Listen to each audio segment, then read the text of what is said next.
Hello and welcome back to another episode of Taking Control of Cancer. And this is the third episode where we're looking at the big three strategies that are going to shape the way cancer care looks here in North East London. And the third one is the Inequalities Strategy. And I'm speaking to you just actually as it's being presented by the chaps at Claremont who supported the Alliance. And we'll hear from Claremont a little later. But they're just talking everyone through, getting some interaction from the audience about when they hear the term inequalities in cancer care, what does that make them think? So lots of responses coming in now. This is the episode all about the inequality strategy. We're going to talk to loads of people who work in this area, loads of people who are have some fantastic opinions and thoughts about the work of the Alliance on in terms of inequalities. It's something that goes through every single episode that we do. So I hope this is going to be a really interesting episode. Okay, so we've just heard the launch of the Inequalities Strategy, and I'm joined by Caroline Cook. Hi. Caroline, we've spoken to you loads of times, haven't we, on the podcast? You need no introduction. But Ian Fannon, you're from Claremont, who've been helping the Alliance with this piece of work. We heard from Tiago, obviously, in the previous podcast. Give us the headlines from the strategy. Now we can actually talk about what it looks like properly. Give us there were 6 key themes, I think, weren't there? Give us the headlines. So do you want to go ahead with that? Go for it, Ian. Go on. I think probably what's more important than getting into the detail of the themes first is just to reflect on the fact this was a citizen-led strategy. Yeah. Everything that has come out of it are what people have told us they want to see. Yeah. And so the strategy will be published and made available. People can pore over it and look for what matters most to them. Yeah. A lot of the key things were around the need for better communication with a wide range of people and communication that meets their needs. Yeah. Better sort of psychosocial support in throughout the pathway, better access to things like clinical trials for diverse groups. So, lots of different themes that were coming through that each one will mean different things to different people. We've tried to make sure we developed a strategy that is reflective of the breadth of need across that community. Because it is. We can't say it enough. We've said it so many times. It is an incredibly diverse population, this, isn't it? And we saw just from the comments, you guys had everyone working on a few questions, didn't you, about kind of what one of them was, what are the things that this has to get right for it to really make a difference in people's lives. And you saw kind of from the breadth of answers, there are loads of challenges, aren't there? Loads of different groups of people, different challenges that you face. Absolutely. What I found really interesting was the comment that no one wanted to own up to, which was about actually addressing all the other social determinants of health as well. So we're thinking about what we can do to reduce health inequalities, but what we're doing is just one part of it, which is why I think it's so important for us to all work together as a system, because there's bits that we as a Cancer Alliance can work on and control, but then there's things that public health can be doing and the ICB needs to be focused on, but together I think we can really make this work. So what happens now? We've done the strategy, your lovely document that we saw on the tables there. Obviously, it doesn't just sit on a shelf now. The job is to actually make it a reality, and I guess as well evolve it as well. Yeah, I think we've been really clear right from the beginning when we were doing this work that you can't gather a large group of the population together, form a citizens panel, use up people's valuable time getting their input on something like this just to produce something that sits there on a shelf. So, the next steps are going to be quite extensive engagement with a wide range of stakeholders and community partners, anyone who's working in the health system who can contribute to making this a reality, as well as continuing to have regular touch points with a sort of subset of that citizens panel. We're going to have 10 of them will meet us regularly to kind of almost hold our feet to the fire a little bit as a collective, so that we can make sure that the work that is progressing, the activities that go forward off the back of this are being progressed at speed, at the right speed, being measured, and so that they can come back to us and go, well, hold on, is this true to the original articulation of the strategy? Are you still delivering what we as citizens wanted to see? So that's going to be really important. Yeah, as we that's go a big forward. challenge, isn't it? Because it's probably we've heard the inequalities strategy, AI and digital, and also workplace. This is probably the one that if you did sort of not deliver, you're going to get the angriest bunch of people coming after you for it. Probably, yeah. But it's the most personal, I guess, to people. Yeah, I think it's the one that people will think about more. I think AI to a lot of people is quite it's an abstract thing. And workforce, okay, that's in the trusts and in the with people, but this is actually about people. But it is also about the workforce. It's about making sure that we've got. It's not reducing inequality in the workforce as such, but it's about making sure that our workforce reflects the population that we're serving, and is competent and culturally competent enough to be able to understand the needs of the people that we're working with. Really, that's the interesting thing about all these strategies. They all mix in together, don't they? They do. You can't have one without the other, because your work is going to be heavily influenced by AI. It's going to be heavily influenced by the makeup of the workforce, the motivations of the workforce as well. Yeah, and there are things that we're doing, we've got planned, that we'll be using AI or digital means to try and reduce those inequalities by finding people rather than expecting people to come to us. It's about finding those people that we know are at a high risk because of their ethnicity or their age or whatever it is that's causing the inequality there. So so we'll be using sort of AI things to do that work. And how do we measure success, and what time frame are we looking at? Do we constantly measure it? How does it work? I think we're going to make sure that for every theme there are really clearly identified activities that are going to be tracked over different time frames. So some things are going to be possible within 12 months, and within the strategy we're going to be clear what is it we hope to do within 12 months. Other things might take 2 years or 3 years. Obviously some of those things will roll beyond that, but we're going to try and set clear measures that are achievable.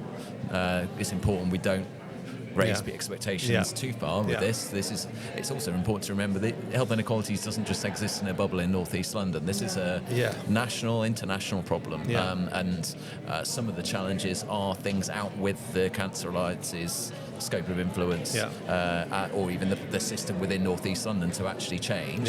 So we've got to zoom in on the things that can be done, what can be changed, and be really specific about those measures. I think I've been involved in various strategies in various fields over the years. I think the ones that fail are the ones that are quite woolly, where you kind of post-rationalise afterwards whether or not you achieve what you wanted to, because you've kind of hedged your bets a little bit on the way you've articulated what you were trying to achieve. So I think that's a challenge to us, is to make sure that we're super clear on the specific measures that will tell us whether this is working or not. Wonderful. Well, it's exciting. We'll look forward to seeing if I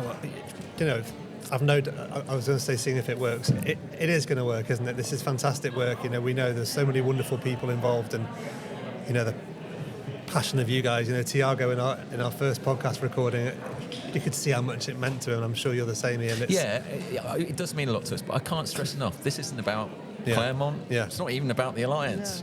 We said this in the first conversation Caroline and I had about this many months ago. This is about cancer in North East London. And it's about the residents of North East London, and so we've been really clear this has to be citizen-led, and they're going to continue to play a really big role in implementing it, as will all of the people in this room and the various stakeholders. Wonderful. Can I say one more thing? Of course you can, Caroline, always. And I think I might have said this before, but I just want to make sure that thank you to everybody that has been involved in it. The citizen panel were amazing, and it was one of the best things I've ever done in my life. The day that we spent here, that Saturday, was just brilliant. It was insightful, but there was so much energy in the room, so much desire to move things forward. It's just great. I've loved it. Wonderful. Well, thank you both very much. No problem. Thank you. Thank you. Okay, let's get more on the inequality strategy now. I'm joined by Mansi Tara. Hello, Mansi. Hi, Steve. And you were on our breast screening podcast. We did it a little while ago now, wasn't it? Just remind me of your role. Sure. So I'm the health promotion lead for the North London and Central and East London breast screening service. And you've brought a friend with you today. I did. Lorraine. Hi, Laurie, I'm Lorraine. Yeah, tell me all about your kind of role in this. Just tell me kind of what you were explaining before. Okay, so I had the opportunity to join a training workshop with the breast cancer screening awareness champion program. Yeah. That's all right, being a champion. I am a breast screening awareness champion now. Yeah, breast screening. It's a pretty breast cool title, screening isn't it? awareness champion. That's a pretty cool title. You know what? You call it whatever you want. You're the champion. You call it whatever you want to call it. Well, it for me, it was one of the most interesting workshops that I've been to, and I came away from that feeling like I'd earned the title of champion. Yeah. So we were given a proper package at the end of the workshop, and we have to complete 2 training sessions out in the community. And I did my first one, which was quite informal, and it was at a coffee morning. And you don't talk to just any and everybody about your breasts. Yeah. What size they are, what shape they are. Yeah. If there's anything wrong with it. And it was a really enlightening conversation to have with my neighbours. Well, I mean, fantastic. Mansi, tell me, we're talking about the inequalities strategy now. Yeah, you do a ton of work, and I know you do work in the Bangladeshi community. Just tell us about this particular work, and also what makes Lorraine such a champion. Yeah. So honestly, it's been really good and enlightening to be here today and actually hear about a lot of co-production that's happened with the Alliance and how they've heard from the residents and people with lived experience. And one of the themes that has come out of it is also people want to know what's available to them. And the best way to make that happen is if they hear it from their own trusted source, which is Lorraine, for this. So we decided to do a community champions training in Newham, because Newham also is one of the most diverse boroughs with, over 200 languages spoken. Wow. And a lot of deprivation, a lot of diversity. And so we decided to partner with the public health in the local authority for Newham. And with their support, we managed to recruit about 20 champions. And these were people who showed interest to join the kind of champions training program. We had a wonderful morning with them where we went over everything related to boobs, breast cancer awareness screening, but also how to have those kind of difficult conversations that Lauren was mentioning right now. And after that session, we essentially just asked them to have 2 other kind of interactions or sessions within their community. But we are very happy to kind of provide that support as well. What makes Lorraine perfect for this is exactly how she mentioned. She is the trusted person in her community, in her neighborhood. Her neighbors would much more likely to talk to her about intimate issues like that than with me. So we're very lucky to have her. And I ran into her today at this event, so I felt really lucky. I'm the lucky one. I'm the lucky one. How important is that? And I know that's obviously a big part of the inequality strategy. A big part of the work the Alliance does is even if people haven't got a champion title. Those trusted people in all the communities that are in this part of London. There are so many, aren't there? Yeah. Now, the thing is, I would not have thought of myself as...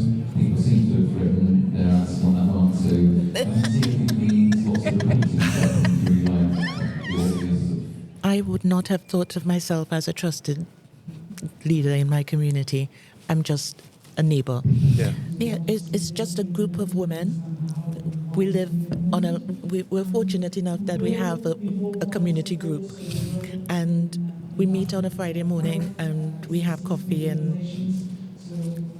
But on this particular morning, I was able to just start the conversation about breast cancer awareness and going for screening, because we're all of a certain age, and it's not something that we would actually talk about. We talk about intimate things like our families, our children, husbands who have them, who don't. And this was totally different, because this was something extremely personal. And still, it was possible to have that conversation and have a giggle Yeah. So I know the next time we talk about it, we're going to go more in depth. Yeah. So I like that. So how did you break that first, that first icebreaker? Oh, like a bull in a china shop. That's the best way for it, though, isn't it? Because, they're Bangladeshi, they're Jewish, they're Irish, there's Caribbean, me. Yeah.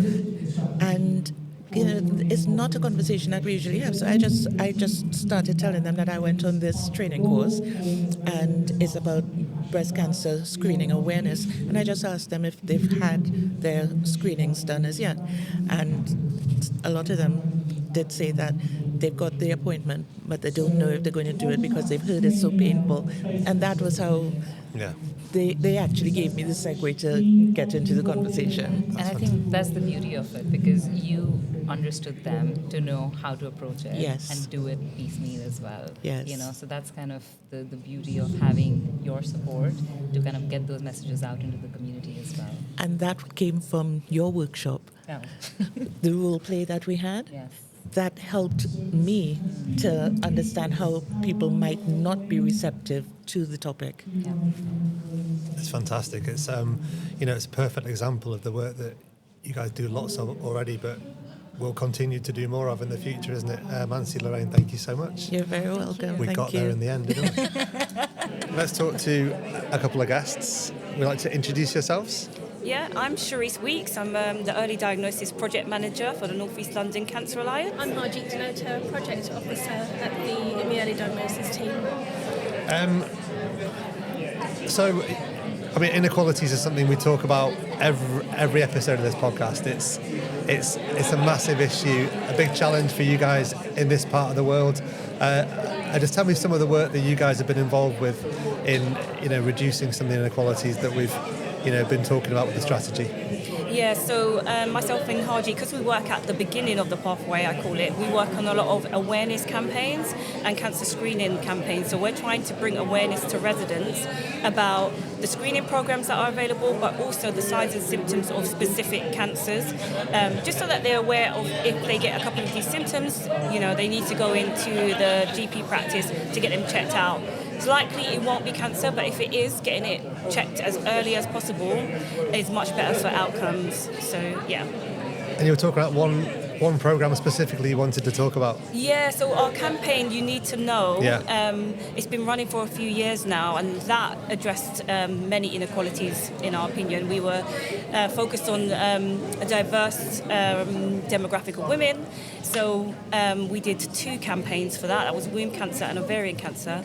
And with womb cancer, we focused on Black African, Black Caribbean and South Asian women because womb cancer the outcomes for them was just much worse. They were being diagnosed much later than white women. This is so important, Haji, isn't it? A strategy. I know it's something that we talk about all the time in these podcasts and the work that you guys do, but actually having a bit of a structure and a bit of a plan of how to tackle it, because there are so many elements to it. I can remember the first episode of this podcast we ever did, and I was doing some reading on the train down, and one thing I found there's no word for, is it screening in Romanian or something? Even things like, I was going to say little things like that. They're not little things, are they? They're all those kind of smaller, really niche little challenges add up into a big challenge for you guys. Yeah, language really, really matters.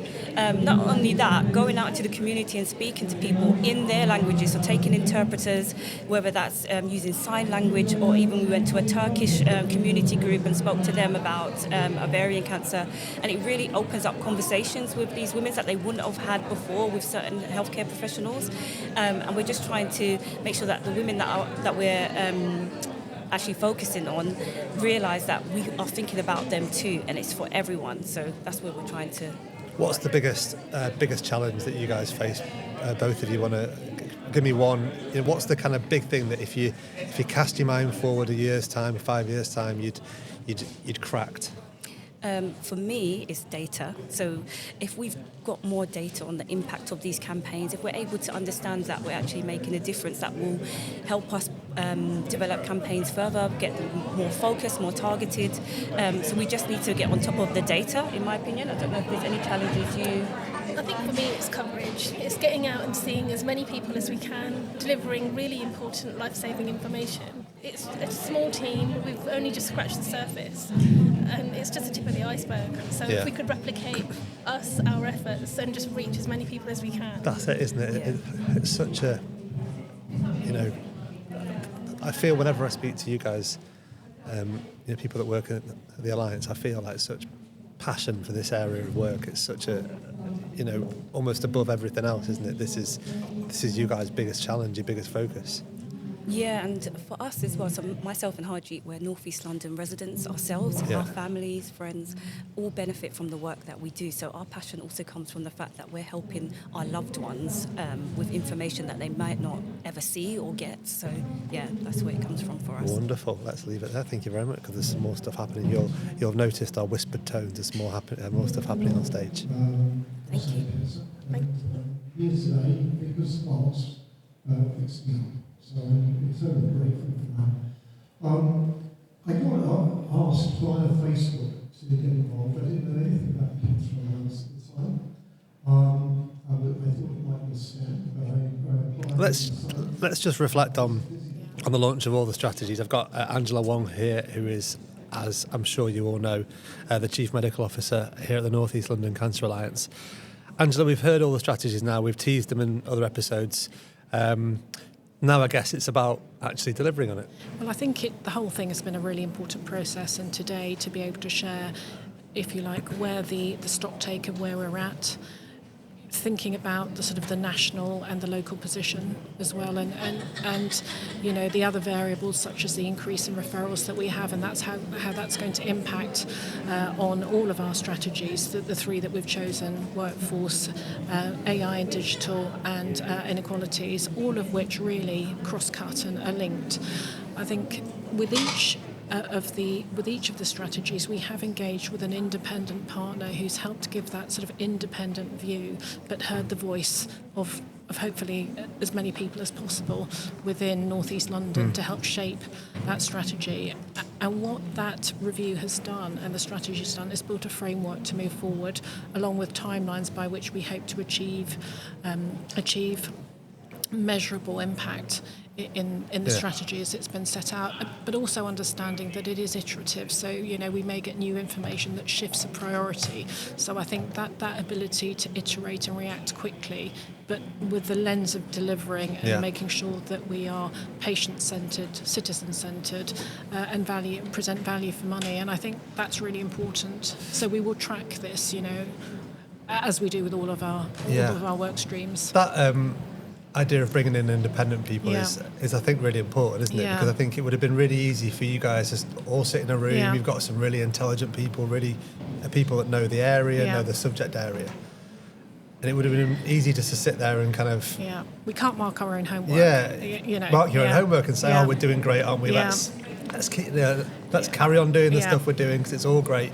And actually, what you guys did, you get someone in with completely fresh eyes, and they probably said, we don't like this, we do like this, we don't like this bit, we do like this bit, and I think that independent view is important. Yeah, I think what they were also able to do was to literally hear voice from across the entire healthcare pathway, and benchmark how we're doing to other areas. So that provides the opportunity to learn from other areas, but also, where we are doing well, to think about how we, for example, in the AI strategy, share the learning and the journey that we've come on, so that, again, that added value, avoiding duplication. If something works, how can we share it? Acknowledging there may be differences in areas. So how does it go forward now from here then? Because, as we said at the start, that's the big challenge, isn't it? This is an iterative process. This is just the start. A lot of work got in to reach the start.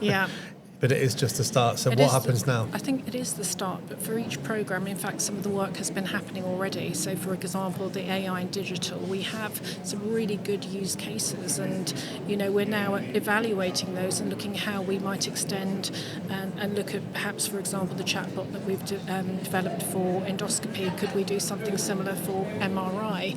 That's quite a long test. It's quite noisy, and some patients have contrast, which involves putting a cannula in and just making sure, how do we make sure that people are prepared for all of their diagnostic tests across the whole, not just diagnostic tests, but treatment across the whole of their journey. So we're already on a pathway.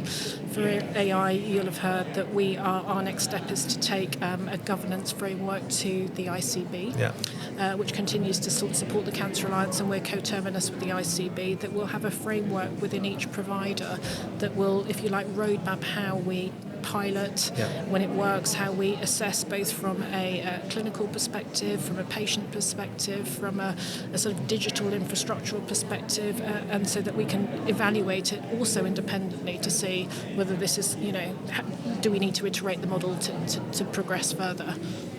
And that's mirrored with we're hearing about inequalities at the moment, and how a lot of that has been hearing citizens' voices and then linking in with what we have available and having, like, what are we doing well and what would even better look like. We can hear like a real hum in the background now, and that's one of the sessions that, all the guests have been asked to, real focus on a question, whether it be inequalities or workplace or AI and digital. That's important too, isn't it? Hearing people's feedback and then acting on that. It's been absolutely fantastic. I think we've got, I'm not sure how many tables, but 120 people who've attended today and very generously given their time. All with different perspectives too, aren't they? All with different perspectives, from patients, volunteers, patients who've been through part of a cancer journey, all inputting. So it's been fantastic to have right from primary care to the secondary care setting, as well as place and the local population. Well, it's been representatives. It's been an absolute pleasure to be here and talk to so many people. So thank you so much for having me. And good luck with. We'll talk. Thank you. We look lots forward, more in the future, won't we? About updating you. About what's going on and how we're moving forward with it and how we're measuring it, and what success is looking like, because I've no doubt these will be a success, because there's wonderful people here. And we also have to learn if things don't go so well. So I think we've got a good framework for doing that now. Absolutely, Angela, thank you very much.